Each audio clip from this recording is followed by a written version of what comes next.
Hey, Travis kiddos.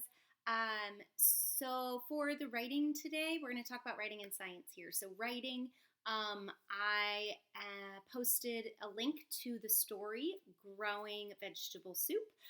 So go ahead and read and listen to that. And then start thinking about and maybe either write down or discuss some things that you do with your family and ways that you help out, whether it's picking vegetables from the garden and making a soup, or helping to clean or take care of someone in your family. Think about some of those things. You can start posting them below in the comments, or sending them through email, because we're going to make a list tomorrow so that we can start writing about those things. All right, let's get on to science. So the science workbook I didn't send home, but you might be able to access it through Launchpad. Check that out. And also I will show you the workbook pages so you can either write them down at home somewhere or discuss it with someone in your family. That's fine for now. So last week we watched a video about Big Al, a new dinosaur they discovered. It's kind of similar to a T-Rex, but the Allosaurus. If you need to rewatch that video, it's available through Launchpad on Twig Science. That's our science program, so you can look for that and access it there. We're in the Animal Reporters unit if you need to look. I want you to think about what Big Al looks like, and then make a prediction, make a guess. What do you think a baby Allosaurus would look like? So think about what the big one looks like, and think about what a baby one might look like.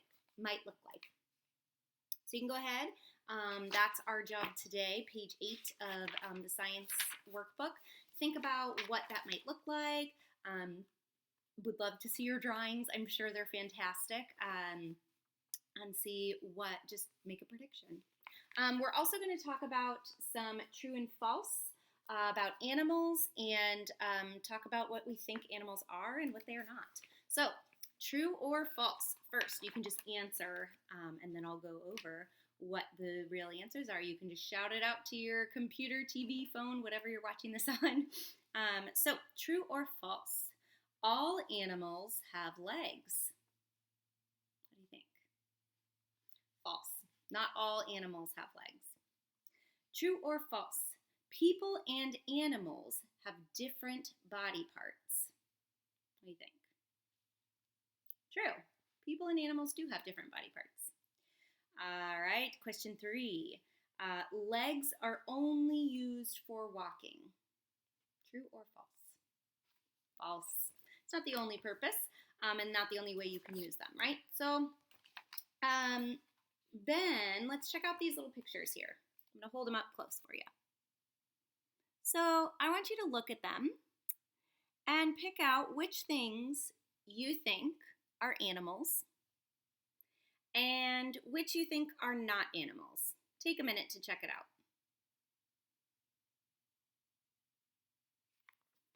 All right, let's go through it. So, what do you think? The kid? Animal or no?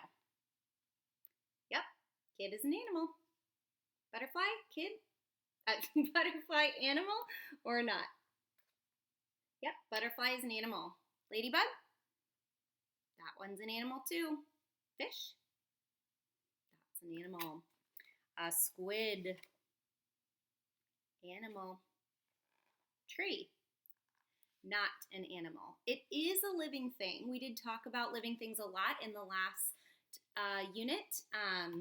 We talked about the 4 things it needs to include to be a living thing. So we talked about it needs to grow, it needs to reproduce, it needs to have some kind of food or nutrition, some kind of food and water, and it moves. So even trees move, right? They grow upward, the branches grow, it grows toward the sun to try to get that sunlight. Okay, let's check out these ones on the bottom.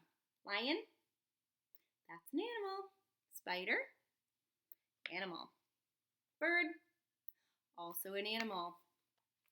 Dog, animal. Elephant, that's an animal too. And snake, that's an animal. So everything on this list, except for the tree, are all animals. So that was a quick one, but that's where we're going to start with science. If you want to even make a list of other animals you can think of, go ahead and work on that. You could draw pictures of animals, whatever you'd like to do with that, or discuss it with your family. Have fun and happy learning.